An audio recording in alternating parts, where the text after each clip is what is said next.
बुखारी साहब, आपने कभी ये मोटर वे वगैरह पे ट्रैवल किया होगा, उसके वहाँ पर ना एक लिखा होता है, एक तहरीर लिखी होती है और वो होती है कि देर से पहुँचना ना पहुँचने से बेहतर है। तो मेरे ख्याल में ये जो सिचुएशन इस वक्त हमारे सामने है, ये कुछ उसी तरफ जो है वो इशारा कर रही है।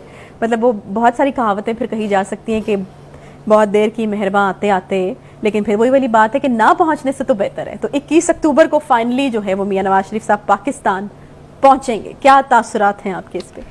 देखिए, डेटें तो पहले भी बहुत दफ़ा दी जा चुकी हैं। अगर आपको याद हो, हमने सबसे पहली गलती की थी, जो बाद में हमने अपनी गलती मान ली थी, कि वो 14 अगस्त को आ रहे थे। तो क्या ये डेट फाइनल है? ये तो अब वक्त ही बताएगा। उनके भाई कह रहे हैं तो शायद हमारा पहले भी बहुत मुसद्दका हवालों से वो खबरें आई थी। बहरहाल तो एक चीज़ पे गौर करना पड़ेगा आपको कि जो ख्वाजा आसिफ ने और राना सनाउल्लाह ने कहा था कि जब तक ज़ीरो रिस्क गारंटेड नहीं होगा वो वापस नहीं आएंगे। और वो बात हमें इसलिए भी समझ आ गई थी कि अगर उन्होंने वापस आके जेल ही जाना होता तो फिर वो बहुत पहले आ गए होते। फिर आप देखिए ना कि वो यहाँ से गए हैं 19 नवंबर 2019 को, और वो एग्जैक्टली 3 साल और 11 माह के बाद, यानी ऑलमोस्ट 4 साल के बाद वतन वापस आ रहे हैं। तो क्या जीरो रिस्क हो गया है? अगर हो गया है तो फिर यकीनी तौर पे ये बात दुरुस्त तस्लीम की जा सकती है। 22 तारीख के हवाले से तो बाकायदा प्रेस कॉन्फ्रेंस हुई है जिसमें कहा जा रहा है कि सब लोग मौजूद थे, ख्वाजा आसिफ भी थे, मियां शहबाज मैं उसी तरफ आ रहा हूँ। तो मेरे ख्याल में इस डेट को हतमी फिलहाल के लिए माना जा सकता है। मैं इसको हतमी डेट मान लेता हूँ, और ये भी मैं मान लेता हूँ कि जब वापस आएंगे तो जिस तरीके से कहा जा रहा है, दावा किया जा रहा है कि बहुत बड़ा मजमा जो है वो उनका इस्तकबाल करेगा।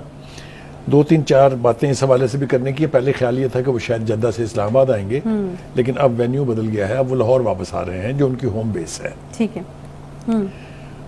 उसके बाद वो कब इस्लामाबाद जाएंगे, कब वो सुप्रीम कोर्ट में पेश होंगे, कब वो केस खत्म होगा, कब वो उनकी सजा माफ होगी, ये सारा अमल उनके आने के बाद ही होगा।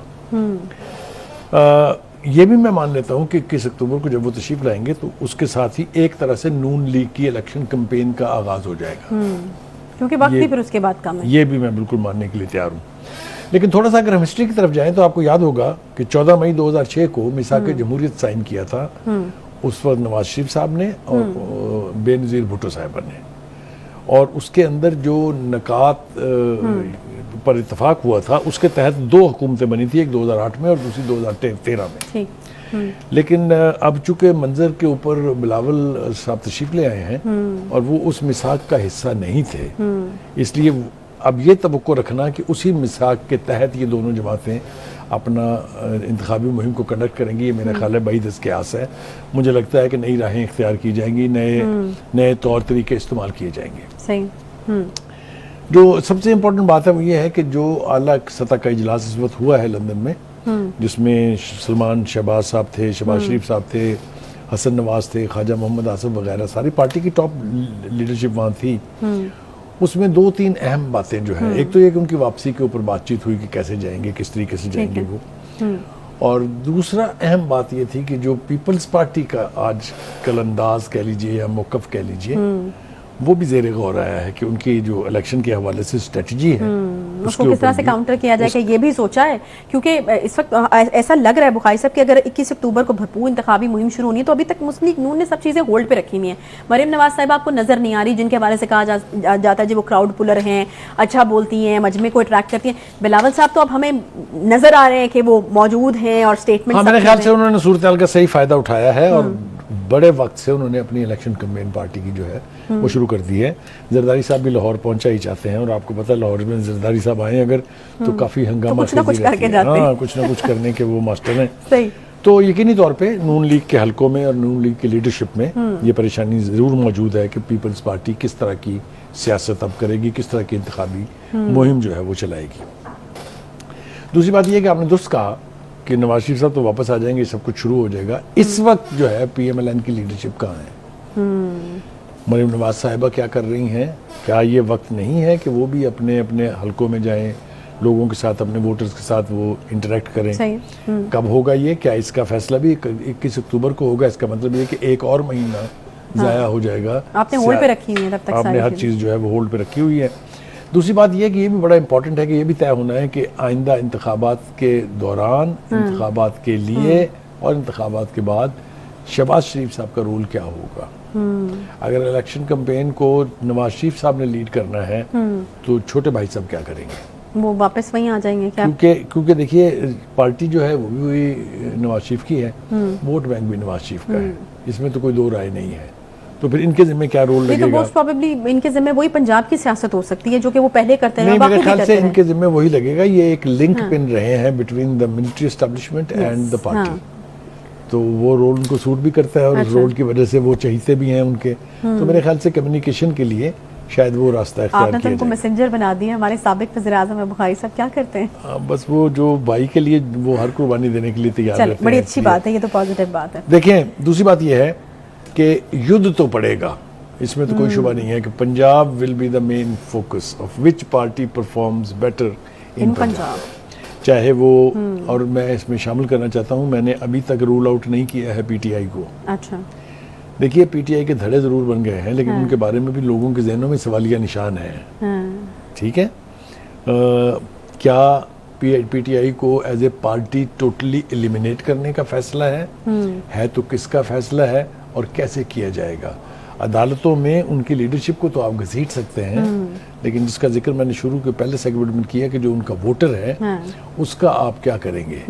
आप सड़क पे खड़े होके अगर किसी से पूछें तो आपको हर दूसरा आदमी नहीं बल्कि हर आदमी ये कहेगा कि वो वोटर है पीटीआई का। क्या ये सूरत हाल तब्दील हो जाएगी? क्या इस सूरत हाल को तब्दील करने के लिए कुछ ऐसे फैसले करने पड़ेंगे जो अपनी नौयत के एतबार से सियासी नहीं होंगे? क्या काजी फायज ईसा के आने के बाद अदालतों का रवैया तब्दील हो जाएगा? क्या फैसले मेरिट्स पर होने लगेंगे? क्या सहूलतकारी बंद हो जाएगी?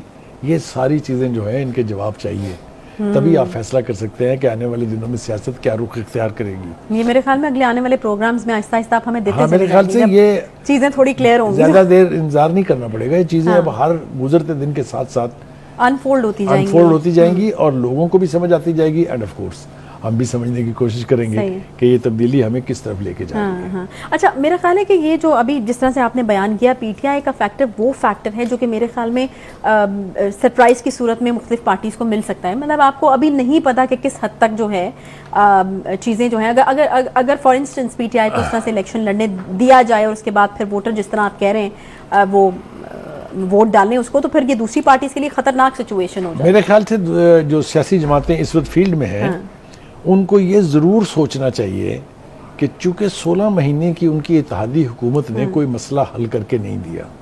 सही है, एक 2018 से पहले की हुकूमतों को तो पीटीआई का वर्कर मानता ही नहीं है। सही है, और वो ये कहता है कि 2018 के बाद जब हमारी हुकूमत आई तो जितना कमाल हमने किया, जितने सही फैसले हमने किए, जो इकॉनमी का हाल हमारे दौर में था, वो कहाँ है?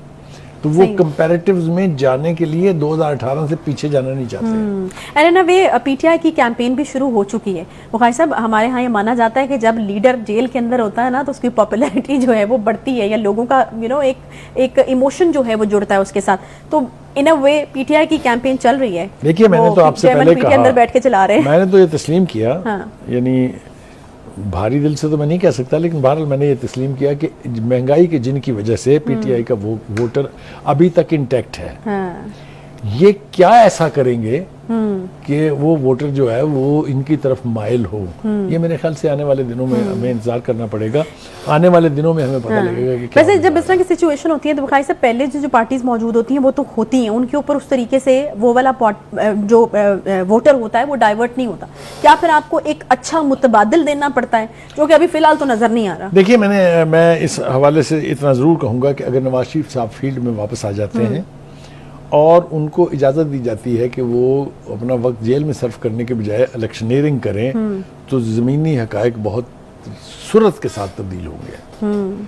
पंजाब की हद तक तो मैं यकीन के साथ कह सकता हूँ, लेकिन अगर आप माजी में झांक के देखें तो नून लीग की जो रिप्रेजेंटेशन है वो केपीके में भी होती थी, वो सिंध में भी होती थी, वो आज़ाद कश्मीर और गिलगित बल्तिस्तान में तो बड़ी वाज़े तौर पे होती थी, और वो स्टेक होल्डर रहे हैं इवन बलूचिस्तान में। सही है। और बुखारी साहब, इस चीज़ की भी मेरे ख्याल में कोई गारंटी नहीं दी जा सकती कि जिस किस्म के तहफ़्फ़ुज़ात का इजहार पीपल्स पार्टी कर रही है, हो सकता है कि मियां नवाज शरीफ साहब वापस आए तो नून लीग की भी ऑब्वियसली कोई ना कोई तो हिकमत अमली होगी, कोई ना तो कोई इलेक्शन में जाने के लिए स्टांस तो उनका होगा। तो इस तरह की कुछ चीज़ें उनकी तरफ से भी सामने है। देखिए, मैं अर्ज करूँ आपसे कि 2 बड़ी मीटिंगें हुई दुबई में, जो हुई जरदारी साहब के और नवाज शरीफ साहब के दरमियान, अगर वहाँ कोई सोल्यूशन नहीं हुआ है, अगर वहाँ कोई अंडरस्टैंडिंग नहीं हुई है, क्योंकि जो इलेक्शन कैंपेन का आगाज़ बिलावल साहब ने किया है, उनके बाकी के पार्टी के लीडरों ने किया है, उससे तो नहीं लगता कि दुबई में कोई ऐसी अंडरस्टैंडिंग हुई है। लेकिन मैं इत्तेफाक करता हूँ, हमारे जो डायरेक्टर प्रोग्राम्स हैं उनका बड़ा ये स्ट्रॉन्ग स्टांस है कि देखिए दोनों पार्टियां जो हैं ये चूंकि मुतहारब पार्टियां हैं, माजी में इन दोनों के बीच हमेशा इलेक्शन युद्ध होता रहा है, तो ये तवक्को करना कि वो किसी एक प्लेटफॉर्म पर आ जाएंगी या एक तरह से सोचने लगेंगी, ये तो मेरे ख्याल से दीवाने की ख्वाहिश हो सकती है। तो अब देखना ये है, जो जिस चीज़ की तरफ मैं इशारा कर रहा हूँ कि एक तो अदालतों में फेट तय होने जा रही है कि पीटीआई की लीडरशिप जो इसमें जेलों में है उनका इंजाम क्या होगा। मैंने पहले भी कहा था, फिर दोबारा कह रहा हूँ कि 3-4 केसेस ऐसे हैं जो अपनी नौयत के एतबार से बहुत संगीन है। उनमें अगर उन्हें सज़ा होती है तो क्या होगा, कितनी सज़ा होगी, डिस्क्वालिफिकेशन जो है वो यकीनी बना दी जाएगी। उनकी पार्टी के दीगर लोगों को, जो दीगर उनके रहनुमा जो हैं जिनके ऊपर मुकदमात हैं, उनको भी जेलों का सामना करना पड़ेगा।